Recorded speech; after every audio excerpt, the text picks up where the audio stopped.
Quero saudar os irmãos com a graça e a paz do Senhor Jesus. Amém, irmãos? Eu quero expressar já a minha alegria e falo do fundo do meu coração de estar aqui nessa noite, de rever muitos irmãos, né? Fazia um bom tempo que não os tinha visto e é com grande alegria que estou aqui, enfim, expressando assim, e até, Genilda, posso dizer que me sinto em casa, não é? Porque estivemos aqui durante quase 5 anos, congregando e sendo liderado, pastoreado pelo pastor Walker, que é um grande amigo nosso, e eu só tenho que expressar a minha gratidão por não somente estar aqui, mas também fazer algo que eu tenho muito prazer, que é pregar a palavra de Deus. Confesso aos irmãos que eu tenho muito prazer de pregar essa palavra, e eu já quero também justificar a ausência de Gitana, né? Aqui nós congregamos, e a nossa família é pequena, eu, Gitana, Camila, Mariana, e chegou também um genro, né? Agora Rafael, a família aumentou, e Gitana está ausente, ela fez uma pequena cirurgia, está em recuperação, mas logo, logo vou convidá-la para a gente estar aqui visitando os irmãos, amém? Eu queria convidá-los já, mas sem demora, a abrir as suas palavras, a palavra de Deus, no livro do profeta Isaías. Livro do profeta Isaías, capítulo 6.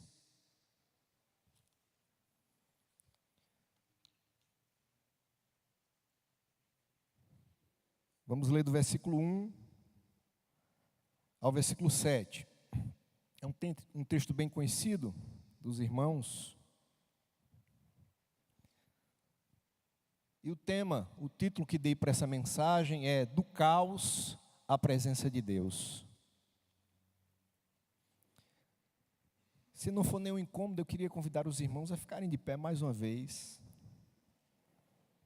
A gente já vai ter um bom tempo sentado na exposição da palavra.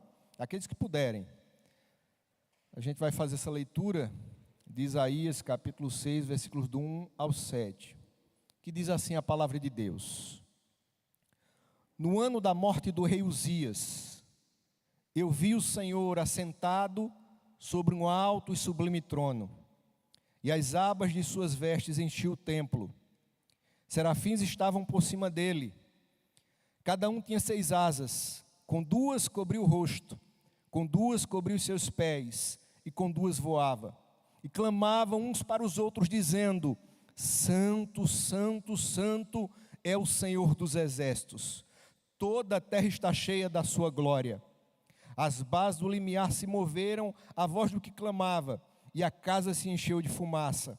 Então disse eu: ai de mim, estou perdido, porque sou homem de lábios impuros, e habito no meio de um povo de impuros lábios, e os meus olhos viram o Rei, o Senhor dos exércitos. Então um dos serafins voou para mim, trazendo na mão uma brasa viva que tirara do altar com uma tenaz, e com a brasa tocou a minha boca e disse: Eis que ela tocou os teus lábios, a tua iniquidade foi tirada e perdoado o teu pecado. Oremos mais uma vez. Senhor nosso Deus, maravilhoso e gracioso Pai, fala nessa noite ao nosso coração. Queremos ouvir a Tua voz, queremos ser edificados por Tua palavra, consolados e transformados por ela, Senhor. Que o Teu Espírito Santo possa me incapacitar nessa missão de expor a Tua palavra, e que todos nós possamos estar com o coração aberto, com o terreno fértil, para que a Tua palavra faça o efeito que assim Tu queres, Senhor. É assim que nós te oramos com gratidão, em o nome do Senhor Jesus Cristo. Amém. Podeis sentar, irmãos. O livro de Isaías foi escrito cerca de 700 anos antes da vinda do Senhor Jesus Cristo. E ele é conhecido por ser um livro messiânico, pela quantidade de profecias reunidas, relacionadas ao Messias que viria. Em Isaías 7:1 nós temos: Eis que uma virgem conceberá e dará à luz a um filho, e o seu nome será chamado Emanuel. Em Isaías capítulo 9, versículo 6, nós temos a profecia do Verbo encarnado: porque um menino nos nasceu, um filho se nos deu, e o seu nome será maravilhoso, conselheiro, Deus forte, Pai da eternidade, príncipe da paz. Em Isaías 53, nós temos a descrição do servo sofredor, aquele que viria e pagaria o preço pelos nossos pecados. O texto lá, em uma porção, diz: era desprezado e o mais rejeitado entre os homens, homem de dores. Isaías tinha uma mensagem profética para o povo de Israel. Do capítulo 1 ao capítulo 39, nós temos uma mensagem de denúncia e de julgamento. Do capítulo 40 ao 66 há uma mudança. A mensagem agora é de consolo e de restauração. O ministério de Isaías durou cerca de 40 anos. E é importante trazer um contexto histórico aqui, do momento que Israel vivia, para o desenrolar dessa mensagem. Israel estava à beira do caos. À beira do caos. A grande nação assíria, conhecida por ser poderosa e violenta militarmente, estava a ponto de invadir o território de Israel e Judá, e levar aquele povo cativo para o seu território. E é nesse entendimento de caos que Israel estava vivendo. E quando eu falo caos aqui, irmãos, eu quero que os irmãos entendam como uma grande tribulação, uma intensa adversidade, uma grande prova, que estava além das forças de Israel. Israel não tinha o controle sobre a situação, porque o exército assírio era muito maior e muito mais poderoso do que Israel. E falando de caos, talvez aqui já enfrentaram um caos, disso que eu falei, de uma grande tribulação, de uma intensa adversidade, de uma grande prova. Porque eu quero até fazer distinção da grande tribulação do caos, porque eu me lembrei agora de um jovem que me falou, olha, alguns anos atrás, olha, André, eu passei uma grande tribulação, uma grande prova na minha vida, foi em 2014, e eu perguntei qual foi, ele disse, eu estava no Mineirão, quando o Brasil levou de 7-1 da Alemanha, e não é dessa tribulação que eu estou falando, não é desse contexto, meus irmãos, a grande tribulação que eu falo, que muitas vezes advém às nossas vidas, é muitas vezes o caos do luto, o caos da enfermidade, o caos da crise financeira, o caos do divórcio traumático, o caos do abandono. Eu não sei se alguém aqui perdeu algum familiar durante esse período da Covid, mas há 1 ano e 2 meses atrás, eu recebi uma ligação, estava almoçando, moro aqui em Campina Grande, e uma das pessoas do quadro médico me liga, que me conhecia, eu estava com um sobrinho internado, havia sido entubado, e essa pessoa me liga e diz, olha André, o teu sobrinho teve uma parada cardíaca, e a situação dele é muito crítica, eu aconselho que tu vá para a Esperança, porque meu irmão mora lá na verdade, e vá preparando ele, eu sei que ele é muito ligado também com os teus pais, é o primeiro neto, então vai para a casa deles.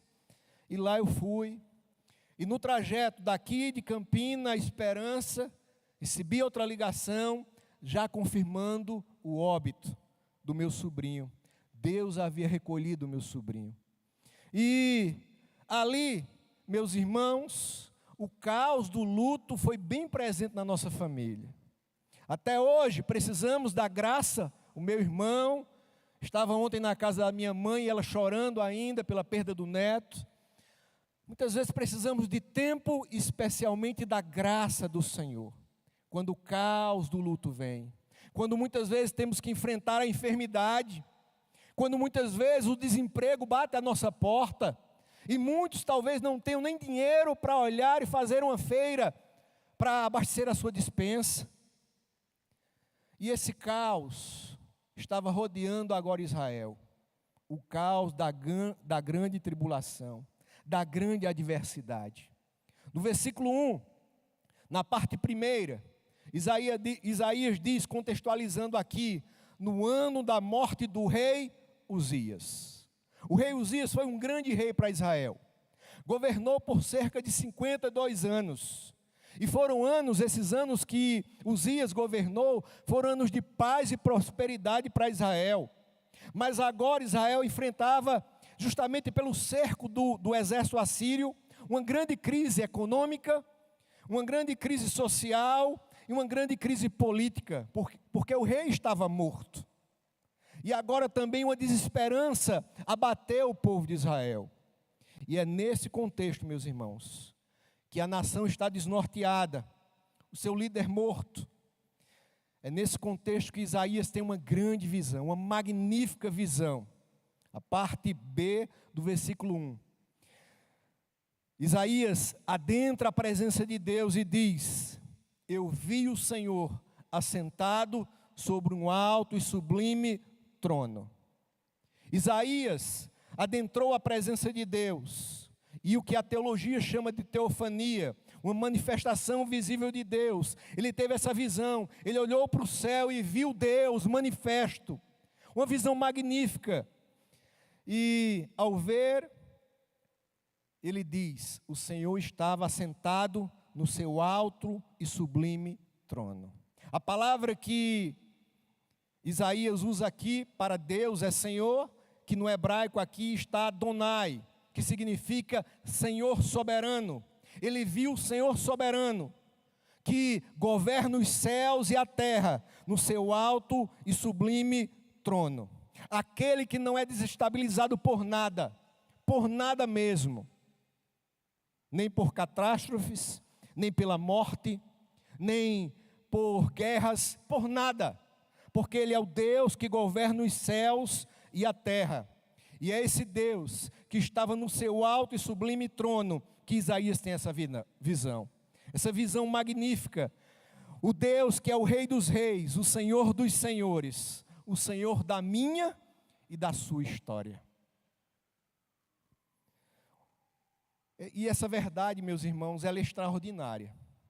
Ela é extraordinária porque, embora as nossas vidas, muitas vezes aparentemente estão sem rumo, elas na verdade não estão.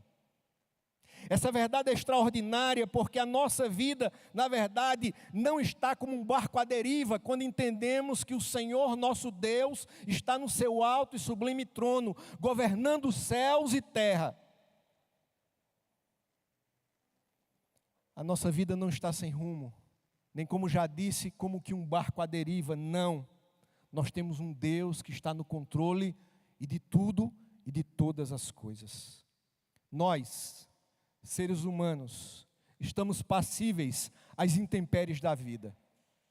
Nós, seres humanos, podemos ser tomados por surpresas, mas Deus não, porque Ele governa a história. Em meio a governos corruptos, em meio às situações de guerra, como estamos observando lá entre a Rússia e a Ucrânia, e o estopim talvez para outras, quedas de presidentes, de reis, as crises humanas, em meio a todas essas crises, eu quero dizer para você e para mim, que Deus continua sendo Deus, porque Ele está no seu alto e sublime trono. Eu me peguei essa semana, e por muitas vezes, talvez algum dos irmãos já ouviu, alguém preocupado, e aqui eu quero abrir um parêntese para falar das eleições do Brasil. Preocupado com o que vai haver com o Brasil, essa dualidade, dois partidos quase que brigando, duas correntes ideológicas, e pessoas preocupadas, como será se o governo X, se esse governante desse partido ganhar, como é que vai ser o Brasil? Como cidadão, meus irmãos, nós temos que escolher o melhor, principalmente nós cristãos, aquele que tem a melhor convicção com as nossas, que nos representa melhor, agora entendendo que Deus é que está no controle de todas as coisas, que independente de quem ganhar ou não, Deus continua sendo Deus. A minha vida e a sua vida está escrita sobre o governo de Deus, sobre a tinta da pena de Deus. Não são governos que mudam a história do cristão, simplesmente, porque o nosso Deus está no seu alto e sublime trono.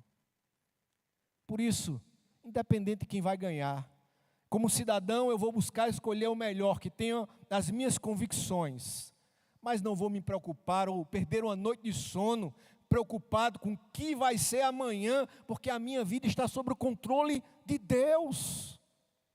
É Deus quem governa a minha vida e a minha história, a vida da minha família. É assim que eu tenho que crer, que confiar em Deus. Era assim que o rei Davi cria. Expressou isso no Salmo 27, no versículo 4, quando ele disse assim: ainda que um exército se acampe contra mim, não se atemorizará o meu coração. Se estourar contra mim uma guerra, ainda assim confiarei no Senhor.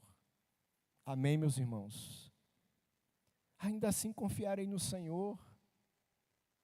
E eu quero deixar a primeira aplicação para essa noite. A primeira aplicação para as nossas vidas é que a gloriosa presença de Deus traz descanso para o nosso coração, traz paz em meio aos conflitos, traz luz em meio às trevas, traz descanso no Senhor, pois Ele está no controle de tudo e de todos, porque Ele está no seu alto e sublime trono. Nada faz tirar o nosso Deus desse controle. A língua deu uma prensada aqui, mas tira o controle do nosso Deus. Pronto.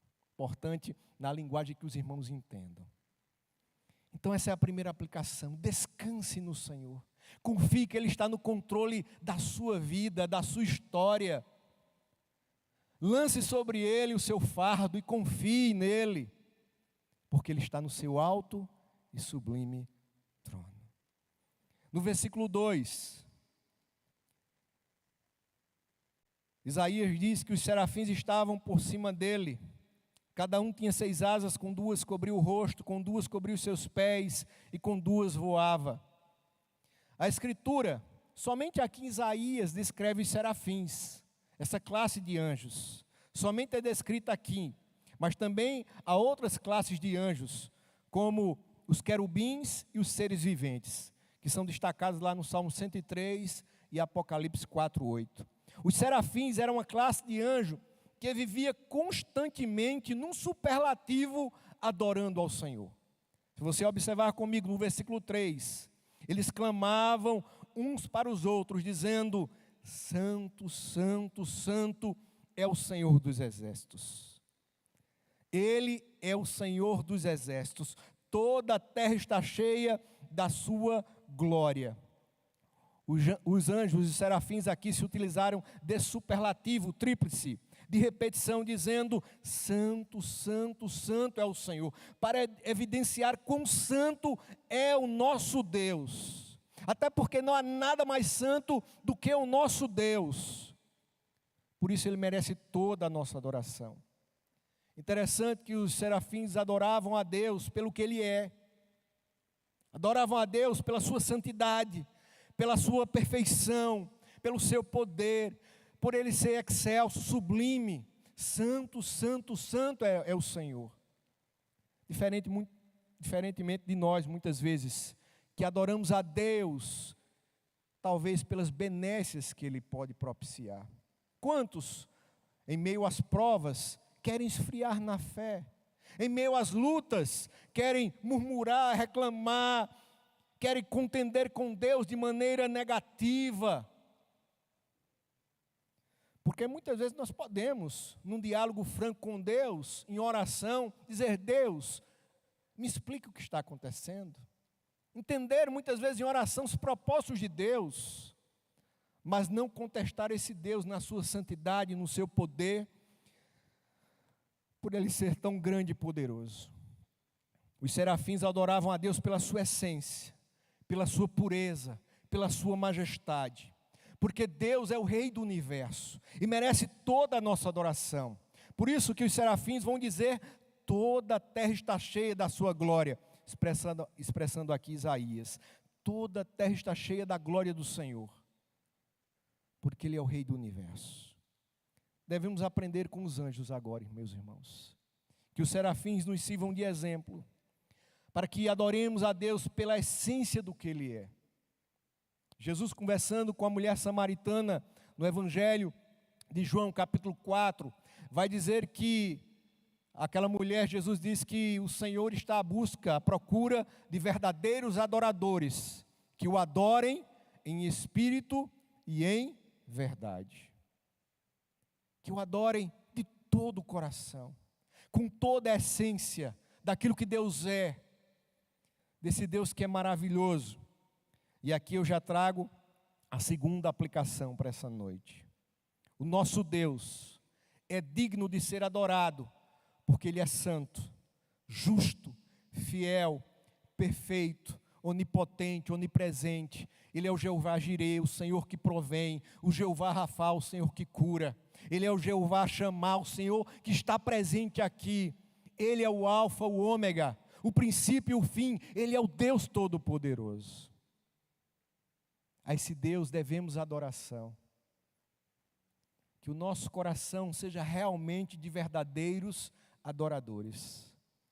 Que o impulsionar de vir aqui ao templo, se reunir com a igreja, não seja para buscar as bênçãos de Deus, embora Ele é gracioso para nos abençoar, mas que o que nos motive a cada quarta, a cada domingo, a cada momento estar reunido com a igreja do Senhor, seja a adoração a esse Deus que é magnífico, que é tremendo, que é forte, que é poderoso. Que, como diz os serafins, santo, santo, santo é o Senhor dos exércitos. No versículo 4, nós temos o templo sendo tomado por fumaça. Interessante que nas teofanias, como disse aqui, nessas manifestações visíveis de Deus, sempre era acompanhado de acontecimentos visíveis, como fumaça, relâmpago, trovão, fogo. Lá no Monte Sinai, quando Deus aparece a Moisés, capítulo 19 de Êxodo, o Senhor conversa com Moisés através de trovão, através de relâmpago, de fumaça.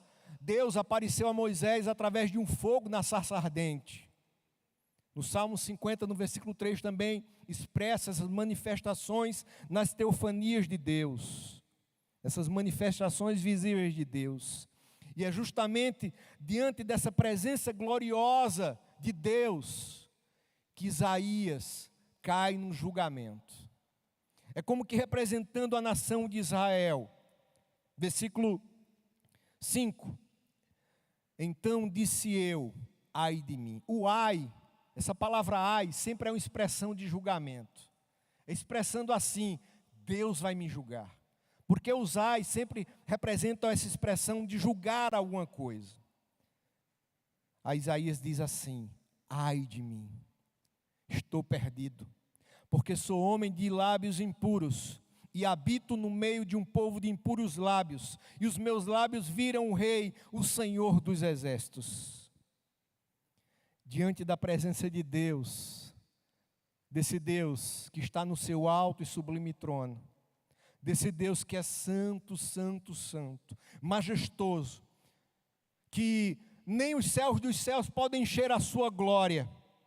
Isaías tremeu, tremeu e tremeu, dizendo, eu sou um pecador. Ai de mim, porque eu sou um pecador e habito no meio de um povo pecador. O que será de mim? Em outras palavras, o que será de mim, o que será desse povo? Porque somos pecadores. Diante da presença de Deus também tem essa perspectiva, meus irmãos, de fazer uma autoanálise. Quando estamos na presença de Deus, não há como fugir, porque estamos diante do Santo de Israel, do Deus Todo-Poderoso.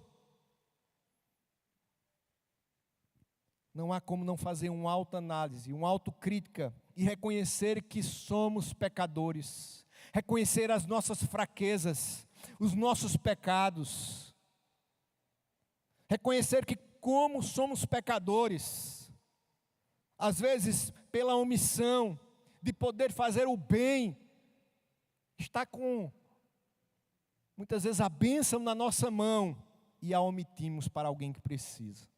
Seja muitas vezes através da omissão de ajudar alguém com uma palavra de conforto, talvez com uma ajuda financeira, talvez apenas um abraço amigo, um consolo. Pecamos pela omissão de fazer o bem e não fazemos o bem, quando está em nossas mãos. Pecamos muitas vezes por palavras. Paulo nos ensina que a palavra do cristão deve ser uma palavra sábia, temperada com sal, usada em bom tempo, em bom termo, e muitas vezes a usamos de forma dura, às vezes julgando os outros, esquecendo que somos pecadores. Como é fácil olhar o pecado do outro, né? Esquecer dos nossos. Mas Isaías fez essa reflexão diante da presença gloriosa de Deus. Sou um pecador. Ai de mim, Senhor, que sou um pecador. Recordei aqui da parábola do fariseu e do publicano, né? O fariseu adentrou o templo e disse: Senhor, te dou graças, porque dou dízimo, porque jejum, porque oro, não sou como esses pecadores. Jesus conta nessa parábola que o publicano não ousava nem olhar para o céu, batia no peito dizendo: tem misericórdia de mim, Senhor, que sou um pecador. Jesus disse que o que saiu de lá, abençoado por Deus, aprovado por Deus, foi o publicano. Não foi o fariseu, aquele que era um religioso, que falava, talvez com a voz enternecida, talvez que aos olhos humanos, aos olhos dos outros religiosos, era aquele que sairia aprovado. Mas o que foi aprovado foi aquele que se humilhou na presença de Deus, aquele que se quebrantou na presença de Deus, aquele que reconheceu as suas fraquezas, as suas limitações, aquele que faz a autocrítica de quem realmente ele é. Ele se humilha na presença do Senhor. Ele reconhece que é falho e pecador, seja por omissão, palavras, ações. Ele reconhece a grandeza e a majestade de Deus e se quebranta, se humilha, reconhecendo o seu pecado. E aqui eu quero trazer a terceira aplicação da noite.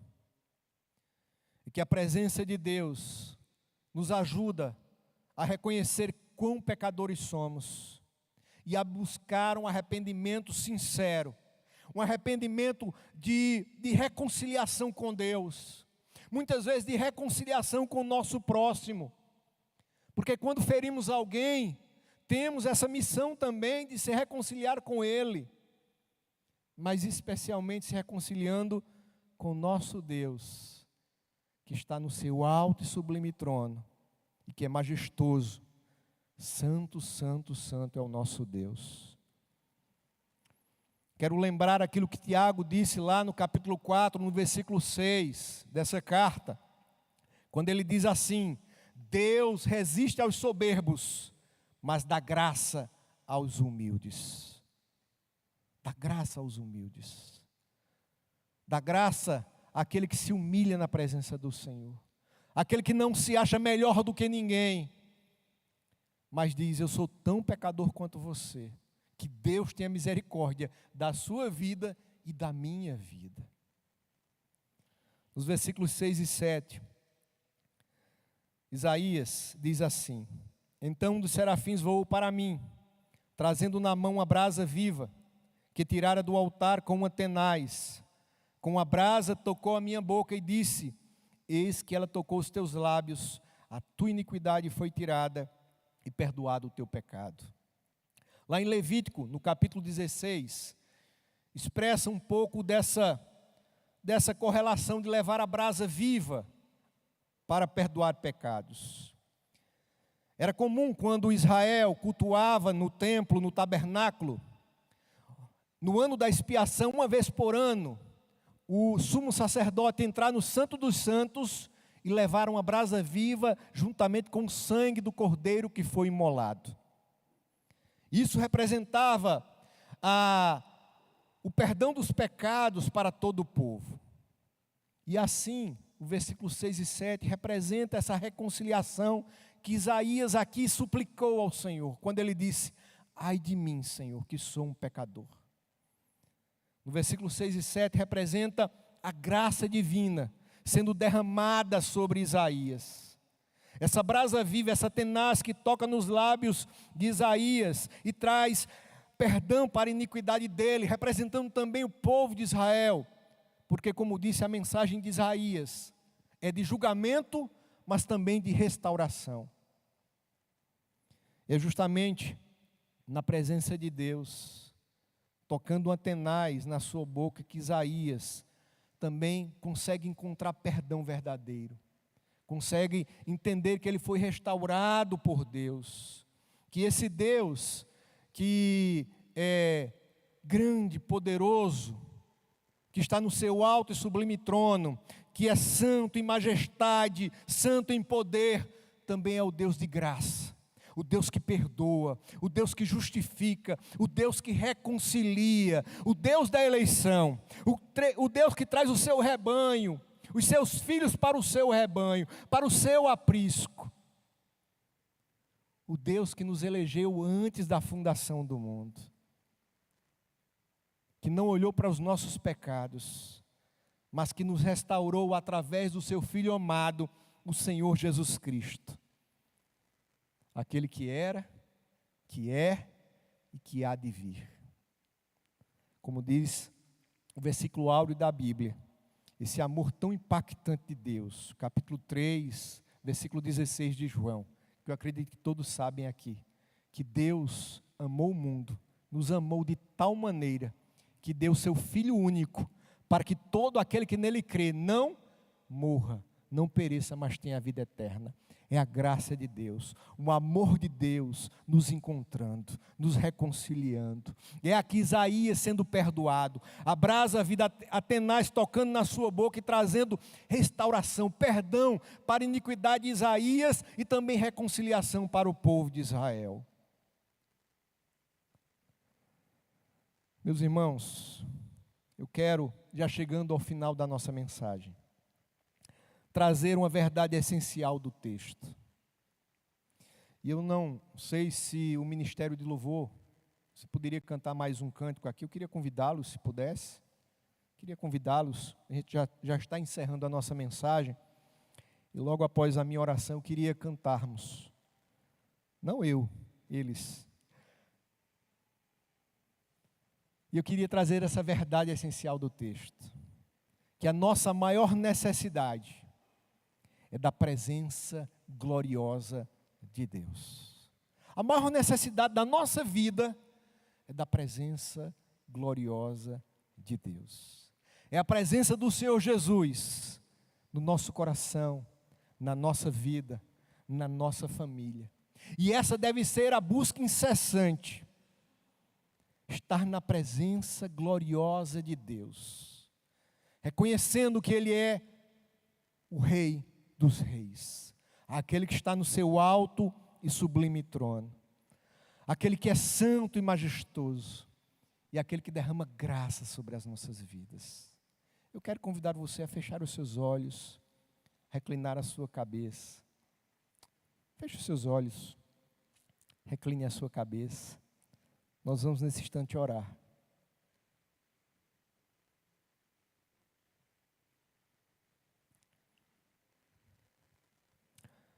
Deus está falando comigo e com você nessa noite, dizendo: filhinho, filhinha, descansa em mim. Eu sou aquele que está no seu alto e sublime trono, aquele que governa os céus e a terra, porque eu sou o Criador. Nada acontece, mas nada mesmo se não for com a minha permissão. Esse é o Deus que está nos dizendo: descansa em mim. Tira esse fardo pesado do teu coração. Não sei qual foi o caos que te assolou, mas eu sei que a presença de Deus traz alívio e paz. Porque nada pode tirar o controle de Deus. porque Ele é o Rei dos Reis, o Senhor dos Senhores, o Deus que está no seu alto e sublime trono, governando a minha vida e governando a sua vida, governando a nossa história. A nossa história não está ao curso de governos, de partidos. A nossa vida não está nem sobre o poder da morte, porque até a morte Jesus venceu. Aleluia. Nem a morte pode nos assustar, porque eu estou bem certo que nem a morte nem a vida, nem anjos nem principados, nem poderes nem potestades, nem altura nem profundidade pode nos separar do amor de Deus que está em Cristo Jesus, nosso Senhor. Por isso que possamos inclinar o nosso coração para a adoração, reconhecendo que santo, santo é o nosso Deus, que não há tão grande como Ele.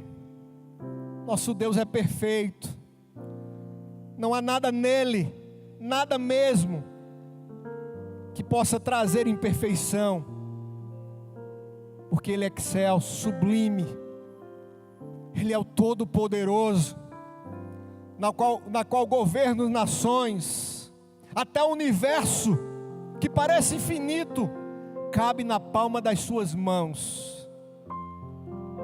Esse é o nosso Deus, que devemos reconhecer diante dEle, que somos pecadores, que somos falhos, limitados. Oh meu Deus, perdoa-nos, Pai, quando ferimos a Tua santidade, quando muitas vezes, Senhor, fomos religiosos, mas não homens e mulheres espirituais que andam na Tua presença, cristãos verdadeiros, que amam e que temem ao Senhor. Perdoa-nos, Senhor, perdoa-nos, Pai. Recebe agora a nossa gratidão, recebe esse louvor que vai ser entoado, e desde já eu te agradeço, Pai, por essa oportunidade de pregar a Tua palavra. Receba a minha gratidão, que essa palavra perpasse e permaneça no nosso coração, que ela frutifique de tal maneira que possamos sair daqui consolados, edificados, transformados por ela. É assim que eu te oro, Senhor, em o nome do Senhor Jesus Cristo. Amém, amém. Adoremos ao Senhor.